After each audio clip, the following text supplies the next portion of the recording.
சர்ச்சைக்குள்ளாகி இருக்கக்கூடிய IC-814 web தொடரில் உண்மையான பயங்கரவாதிகளின் பெயர் சேர்க்கப்படும் என நெட்ஃபிளிக்ஸ் தரப்பில் விளக்கம் அளிக்கப்பட்டிருக்கிறது. விவரங்களோடு செய்தியாளர் ராஜா இணைகிறார். ராஜா, விவரங்களை பகிர்ந்துக்கலாம். வணக்கம் ஸ்ரீராம். நெட்ஃபிளிக்ஸ் OTT தளத்தில் ஒரு வலைத்தொடரானது IC-814 அப்படிங்கிற ஒரு வலைத்தொடர் கடந்த 29ஆம் தேதி வெளியாயிருக்கு. அந்த வலைத்தொடரில் ஒரு உண்மை சம்பவத்தை அடிப்படையாக கொண்டு அந்த தொடரானது எடுக்கப்பட்டிருந்தது. அதில் பயங்கரவாதிகள் இந்திய ஏர்லைன்ஸ் விமானத்தை கடத்துவது போன்ற ஒரு காட்சி சித்தரிக்கப்பட்டிருக்கிறது. அந்த காட்சியில பயங்கரவாதிகள் ஒருவருக்கொருவர் கோட் நேம் என சொல்லப்படும் ஒரு ரகசிய குறியீடுகளை வச்சு பேசிக்கிறாங்க. அந்த குறியீடுகள்ல 2 பயங்கரவாதிகளோட பெயர்கள் குறிப்பிட்ட ஒரு மதத்தை சார்ந்தவர்களோட பேரா இருந்ததாக ஒரு சர்ச்சை இருந்தது.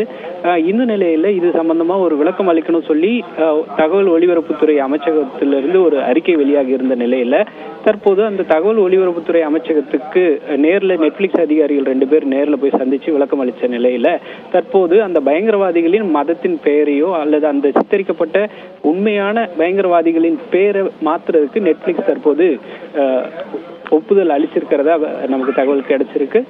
இது தொடர்பா விரைவில் அந்த வலைத்தொடரோட அந்த குழுவினர் செய்தியாளர்களையும் சந்திக்க இருக்காங்க. ஸ்ரீராம், விவரங்களை வழங்கியதற்கு நன்றி ராஜா.